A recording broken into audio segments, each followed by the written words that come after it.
Oi, eu sou Ana Paula Fonseca e esse é o Unipix TV. Hoje a gente vai mostrar a Atomo VFX, uma produtora de CG e pós-produção que fica aqui em São Paulo. Nós vamos conhecer a equipe e falar sobre as técnicas utilizadas nos seus últimos trabalhos.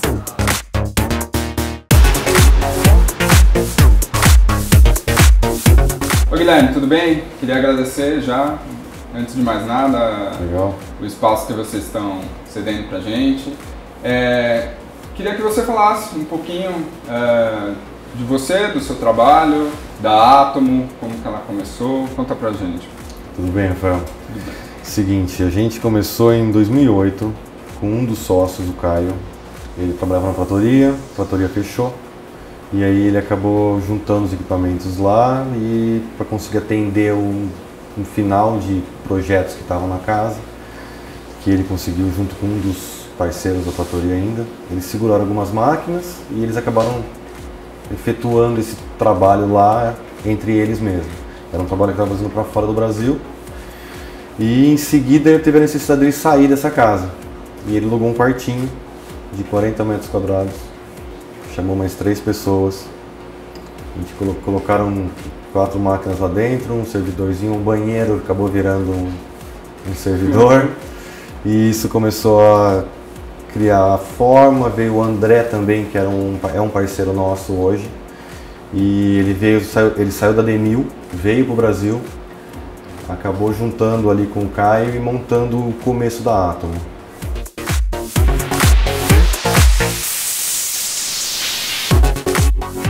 Surgiu o projeto do Ovo Maltine?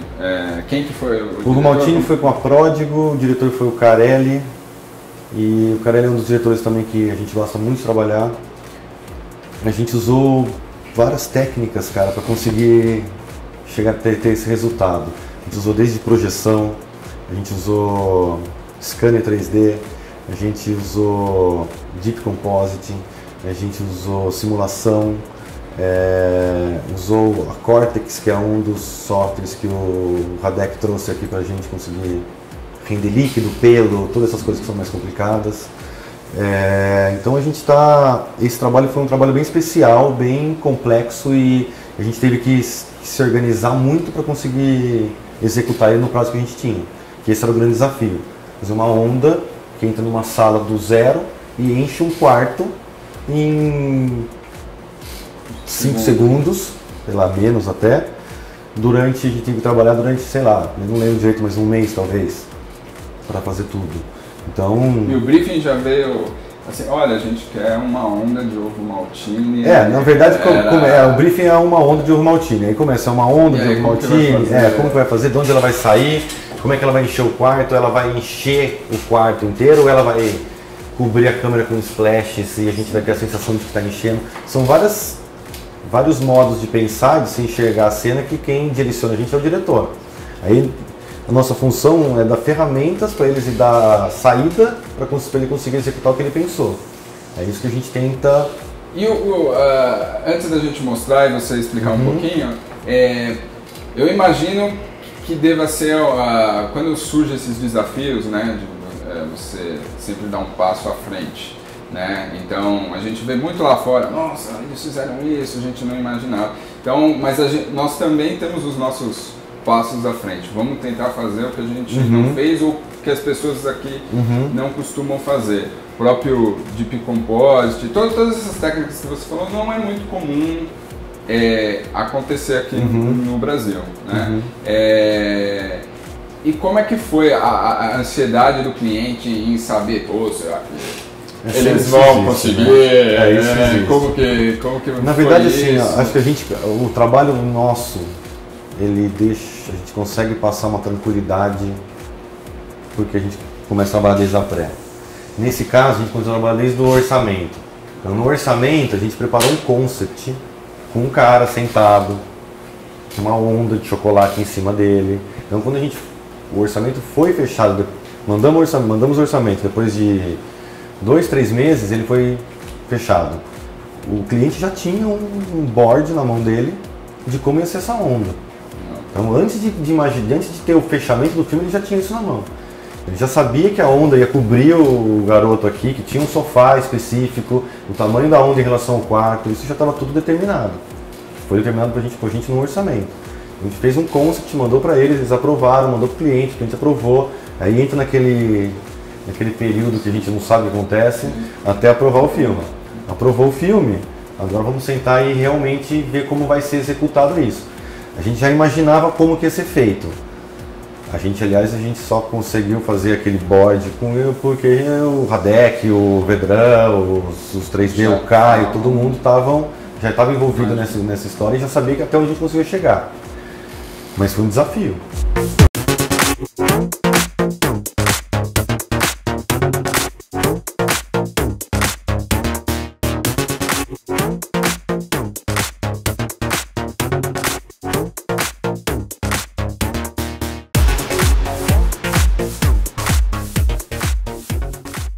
Bom, então aqui a gente está numa parte de simulação.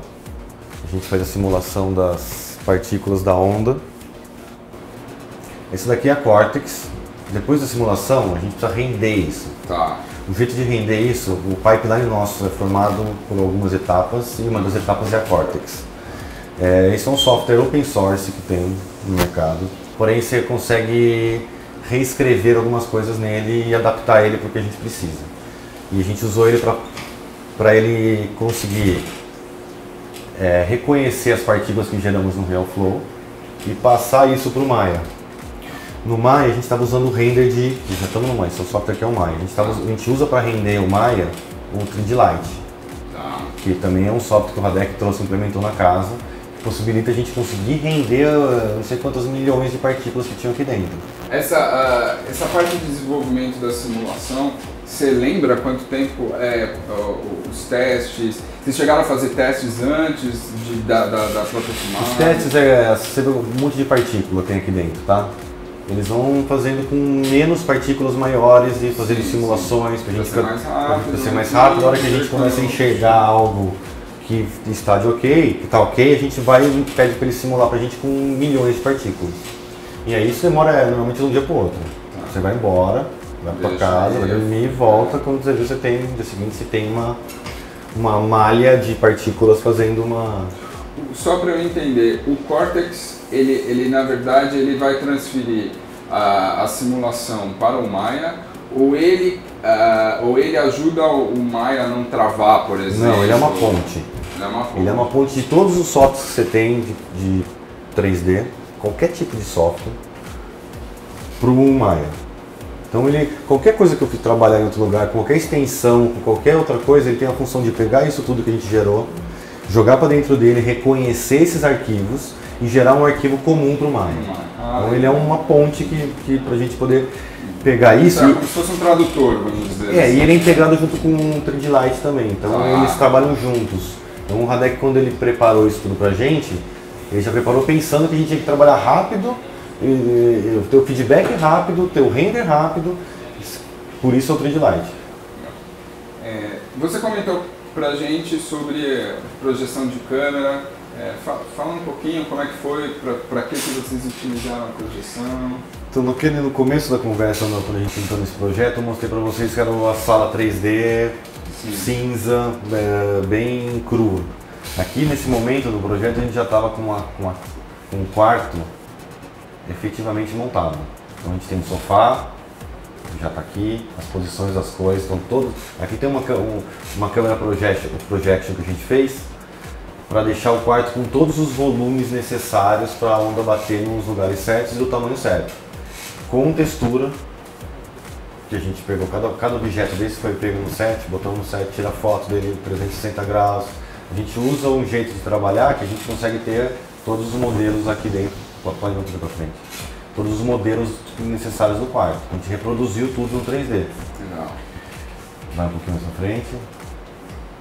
Essa projeção, então, ela foi fundamental para vocês conseguirem exatamente ter a dimensão e enxergar o que estava acontecendo. Justamente, para conseguir fazer a simulação do líquido entrar aqui dentro e bater exatamente, passar água no vão que tem da cadeira. bater exatamente aqui nesse cantinho, o puff no meio, ele cobriu o puff. Então assim, eu tenho que ter esses objetos 3D na minha cena para conseguir fazer que a minha simulação reaja 100% com ela.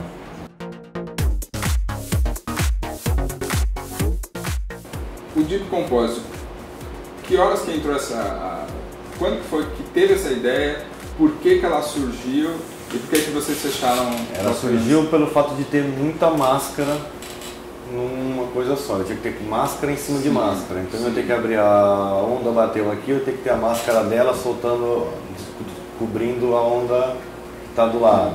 Então a hierarquia de máscaras aí ia ser uma loucura.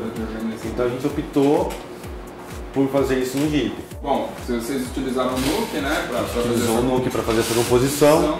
A gente usou Point Cloud, que seria essa situação aqui que a gente tem um monte de pontinhos e que junto isso tudo forma o que a gente precisa.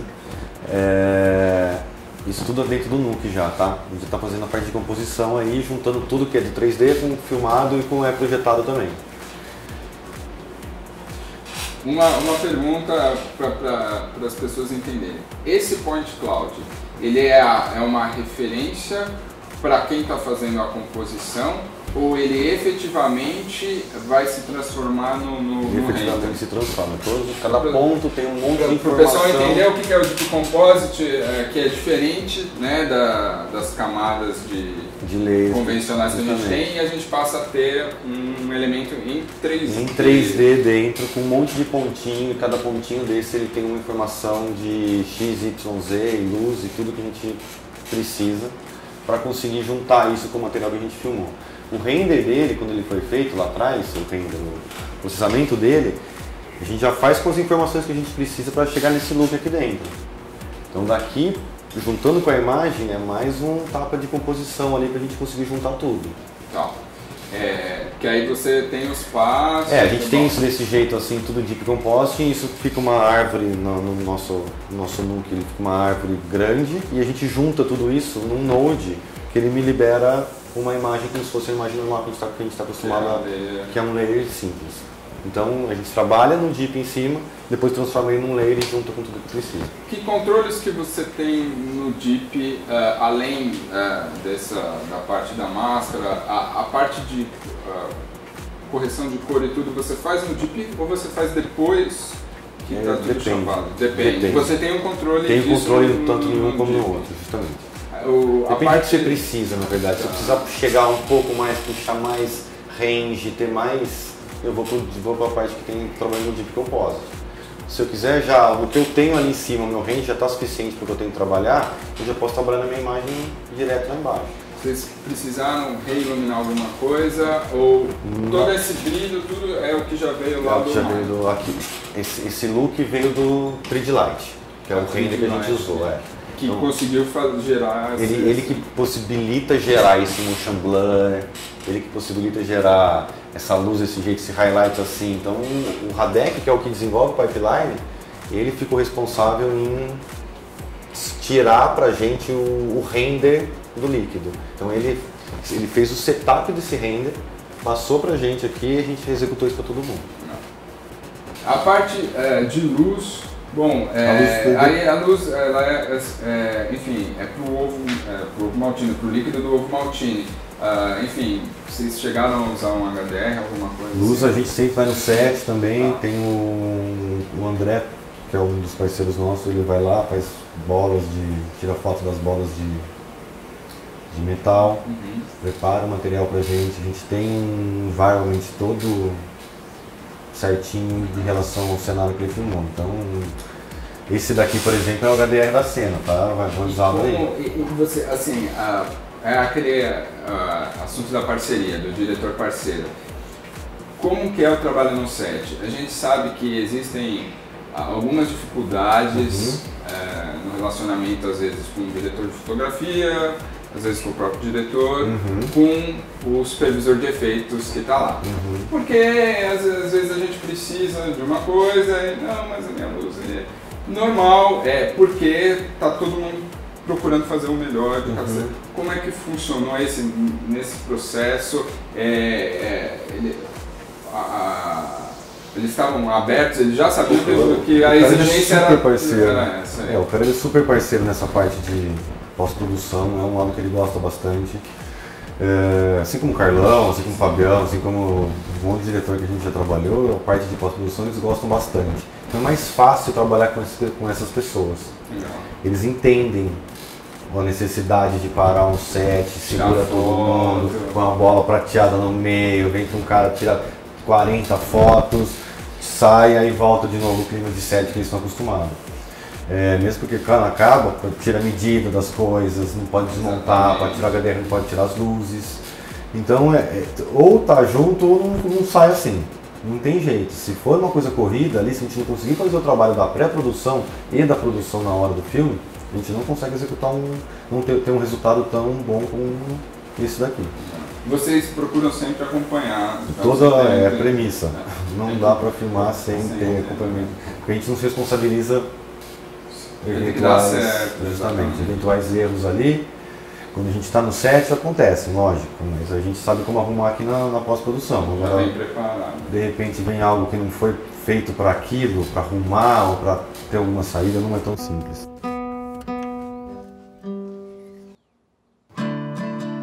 Saber tocar é legal.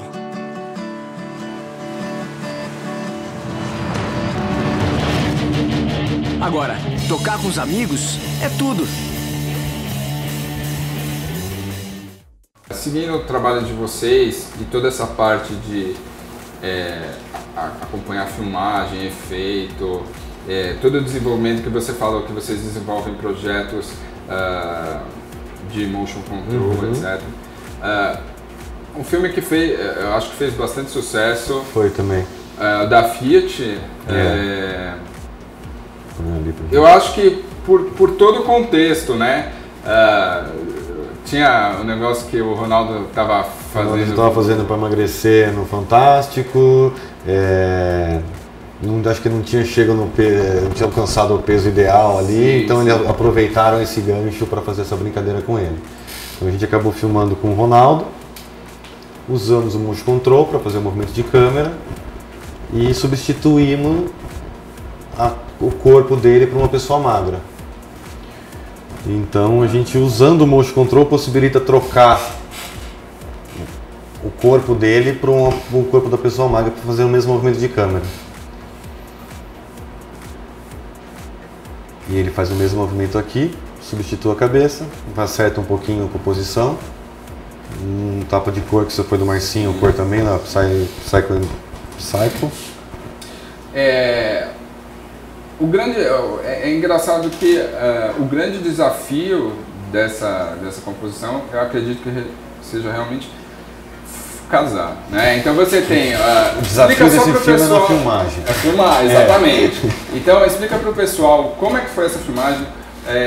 O que é o motion control, para quem não sabe o que é o motion control, vamos lá. E enfim, como que surgiu também essa conversa e vamos fazer, vocês já tinham feito outros trabalhos com motion control e aí que, vamos usar. O motion control apareceu aqui com o André quando ele saiu da Atom, ele voltou para a Demil para trabalhar lá. Ele acabou desenvolvendo na Demil um motion control para eles usarem internamente lá. Aí acho que ele cansou de morar fora, quis voltar para o Brasil também, e a gente vem para a Atomo e vamos desenvolver isso daí. O equipamento é dele, ele continua trabalhando com comerciais, com publicidade, com filmes, com uma série de coisas, mas ele é um parceiro nosso dentro da casa. E ele desenvolveu um robô, tem um trilho, e a gente coloca a câmera em cima, e pelo computador ele controla o movimento dessa câmera. Então a gente tem traveling, pan, tilt, foco e zoom. Essas 5 opções, todas ele consegue setar para ser animado. Então ele consegue animar o foco, animar o zoom e repetir movimentos sempre que necessário. Então ele consegue repetir isso 20 vezes. E só por isso conseguimos fazer o filme assim, com movimento de câmera e substituindo, justamente, a gente consegue substituir o corpo dele porque o movimento de câmera é o mesmo tanto para ele como para outra pessoa, o figurante que estava na ocasião. O carro também, a gente fez um step do carro. Então foi um fundo, o Ronaldo andando o carro sozinho, vermelho na frente, e depois o figurante. Com os pontinhos de track, para a gente precisasse dar uma ajustada para lá ou para cá, eu tinha essa opção ainda. É isso que eu ia perguntar. A câmera, então, a parte dos carros, tudo, ela casa porque a câmera está repetindo o movimento. Qual que é a precisão? Você sabe falar qual que é? Mas é idêntico, né? 100%. Agora, o Ronaldo e o figurante podem dar passadas diferentes. A gente marca no chão a passada do Ronaldo e no vídeo assiste a gente já junta ali para ver se juntou ou não, se o acting funcionou. Então faz 10 Ronaldo andando, depois faz quantos precisarem do figurante andando para ver se uma encaixa numa das 10 que o diretor escolheu. Ele escolhe uma das 10, quando ele escolher uma das 10 a gente começa a achar uma para encaixar uma na outra ali. E encaixou, né? E no caso do nosso figurante, vocês tinham um áudio off lá para ele poder... Tinha. Áudio off. Ele falava, ele já estava falando a mesma frase do Ronaldo, Ele já estava bem envolvido. E daí você entra nessa parte aqui, é uma parte muito de direção, né, cara? Tá. A direção de ator aqui também é crucial para isso funcionar, porque tem um jogo de corpo, tem um ator tá nervoso ou não, o jeito que ele anda, o jeito que ele fala, o trejeito do Ronaldo, ele tem que imitar tudo isso para conseguir.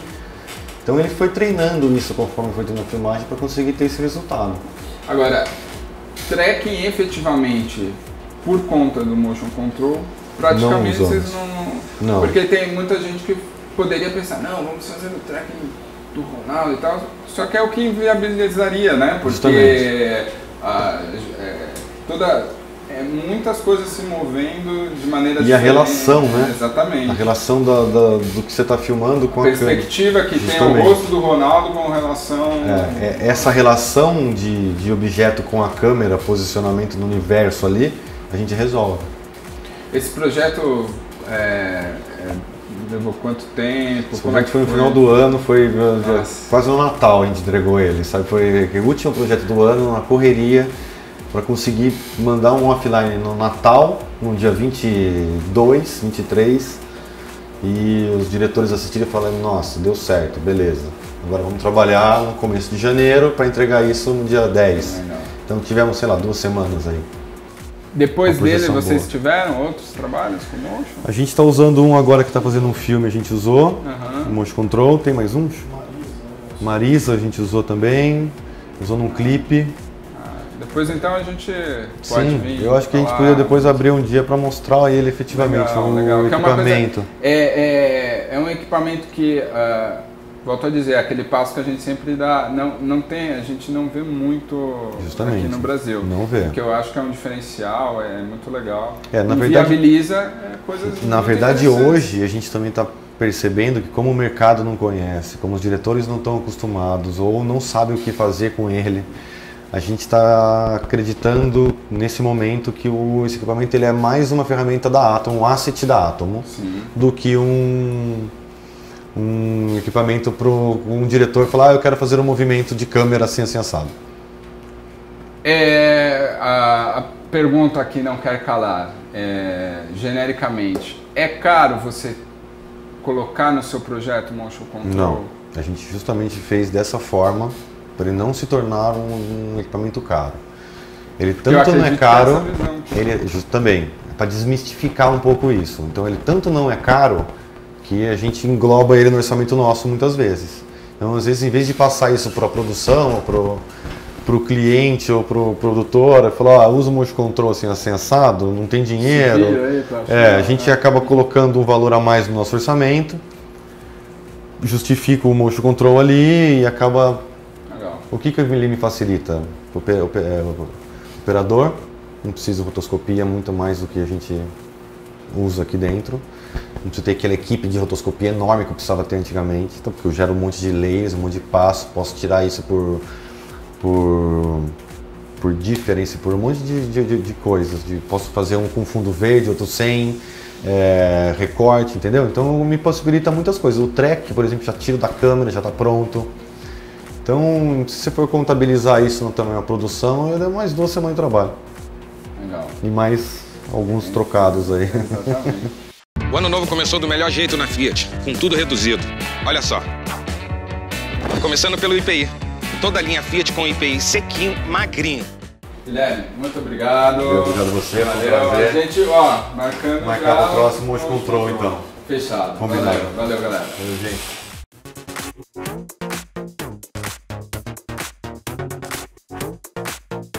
Chegamos ao fim de mais um NPix TV. Hoje a gente mostrou o trabalho e a equipe da Atomo VFX. Você gostou e quer conhecer os outros programas? Acesse o nosso site em npix.tv. Também acompanhe a gente no canal no YouTube. Até mais! Tchau!